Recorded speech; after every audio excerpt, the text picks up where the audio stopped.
Karen secretly films me jogging and shows video to my boss. I recently had an emergency appendectomy, and recovery has been slow.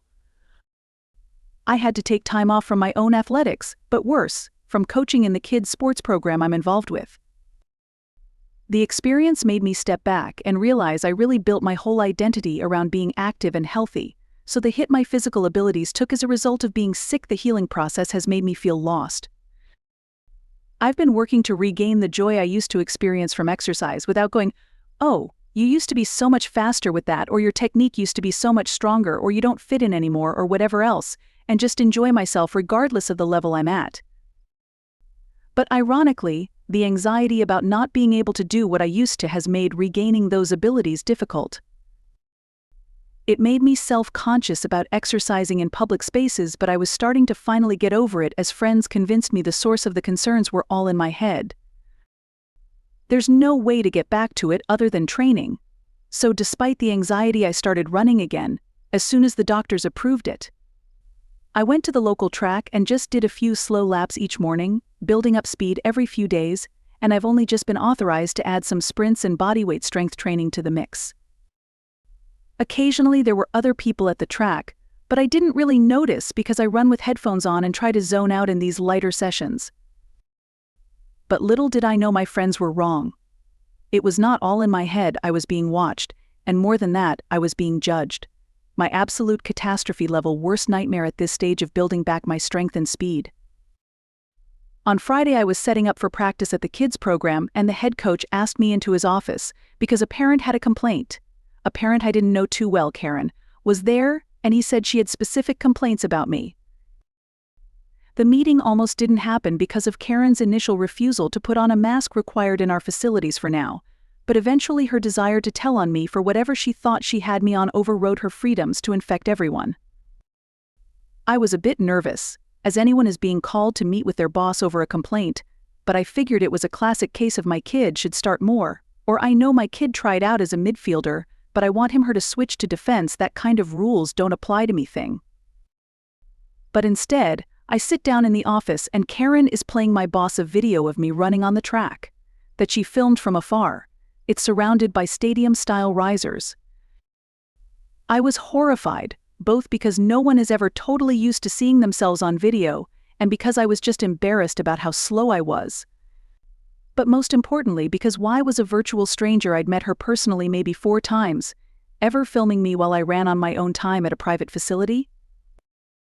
She then went on to explain that her 8-year-old son, one of the players on my squad, was lapping me in the video, and insisting the coaches need to hold themselves to higher athletic standards than the young players if they want to prepare them for college teams.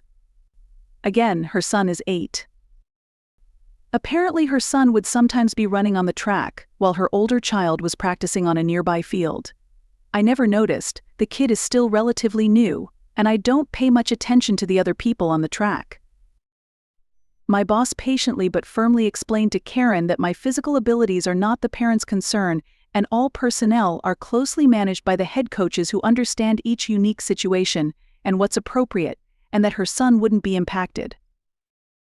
Karen then went on to say my being out of shape was probably connected to why I'd been taking so much time off lately. Technically, yes, it is because I was in the hospital and complaining that the personnel changeover isn't good for the kids.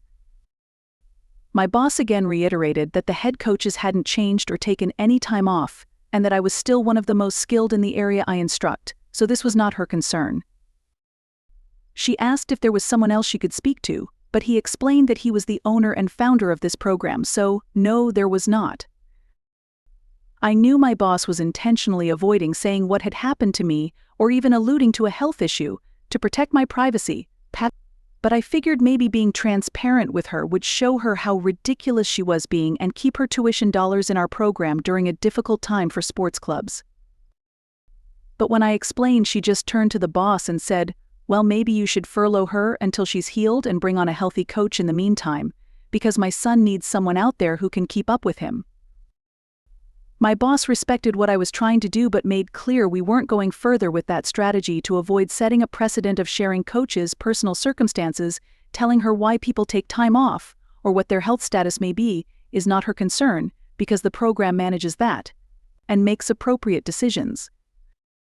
She kept kicking up a fuss, but the coach finally told her he had to get back out on the field, back to her son and everyone else's kids.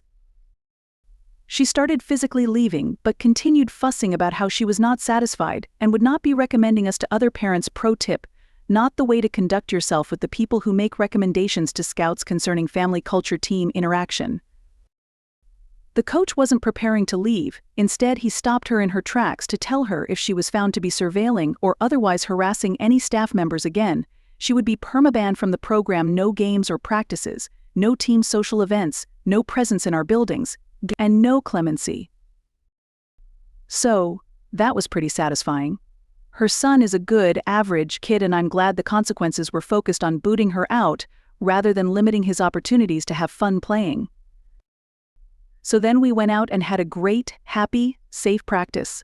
This was still a pretty upsetting event for me personally, though, and I'll never unsee that discouraging video of me running, but it was ultimately reassuring to know the other staff have my back. Leaving Karen in the dust is just another step on my road to recovery.